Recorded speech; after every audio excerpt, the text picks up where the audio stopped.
we interrupt the shoddily 3D printed and woodworking mania for this public service announcement. Battery adapters for power tools. Are they any good? Should you use them? Are they dangerous? Will you regret it later? I don't know. I have one and I've used it in limited capacity successfully. But anyone who believes in the scientific method knows that one person's success is not everybody's success, and does not a study make. So, I found this one at the side of the road. Let's take it apart and see what's inside. I will get my ball end driver. It appears it's only held together with 4 screws, and it doesn't feel like there's much in here. So let's just see what secrets are held within. This is, hold on, when I get these 2 screws out, you can see my shoddy screw removal thing, short screws. This is an MT18ML battery converter for Makita 18 volt convert to Milwaukee lithium battery. So that looks like a Makita adapter, so you put your Makita battery there and it clicks onto a Milwaukee tool. So somebody local, and that's the Milwaukee release mechanism, somebody local must have had a Makita battery powering a Milwaukee tool. Now, there we go. The next problem is that my ball end driver is too fat. One moment, please. I have returned with a suitably skinny screwdriver. Not ball end, but super cheap Auto's finest. One day I would like to buy like a complete set of screwdrivers. The problem I have with that is that I hate doubling up on tools. I really don't like... oh, there we go. Okay, this is... oh, there's a little bit more to get to. It is quite minimal here. So, there's some contacts. There is one circuit board here. Let's take off... it looks like this piece might come free. Let's have a look. Will that bit come off?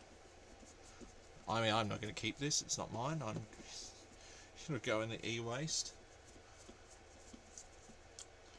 Or I'll put it back together and offer it to somebody that might have Milwaukee and Makita tools, if I can actually put it back together, but who knows.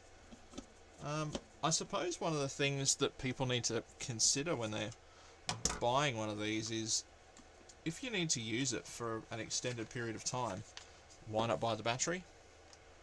And I understand that people will be saying, well, you know, it's a limited use thing because I only have the one tool. I seldom use it. And in that case, it's probably fine. But I would also think, in terms of a high, a tool that has a high current draw. Okay, alright, so there's it. That's just a sort of pass-through thing here. And here's the board, which I'm sure is going to have some terminals on the top of it. Yes, it does. Okay. So let's have a quick look at it.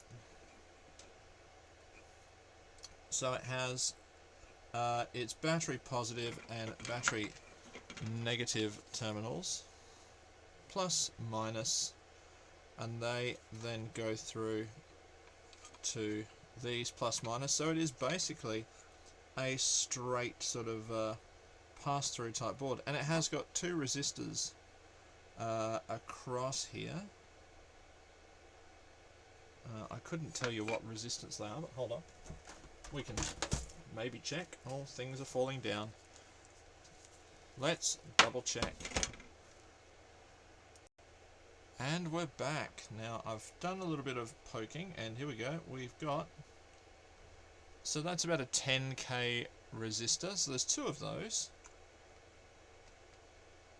Yep. But that's kind of it. There's no kind of intelligent switching circuitry. There's no little brain box chip on here to communicate with the tool. And I guess one thing that you would need to be aware of if you bought one of these to use is that the battery and the tool aren't talking to each other. It is simply powering and that could make a big difference if you overrun that battery, or if you overrun the tool and drain that battery down too far. It might become unrecoverable. And of course with lithium there's all sorts of worries about what happens if you over discharge it. Does it go into thermal runaway when you go to charge it, that kind of thing. So I would probably be more concerned about that. But it also depends. Different tool brands have their battery monitoring circuitry either in the battery itself, which I think is Makita, have the brain box is actually in the battery, and that's why the battery will refuse to charge. But other brands have it in the tool, and the battery really doesn't care, but the tool will say, no, I won't charge that battery. So there's sort of circuitry in the tool and the charger, whereas in other cases the circuitry is only in the battery. So yeah, a very simple thing. And of course not all these will be made the same. There will be differences between them, but there you go. That's all I've got on that.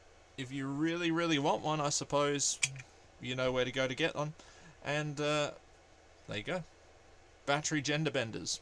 Do you want one? Do you need one?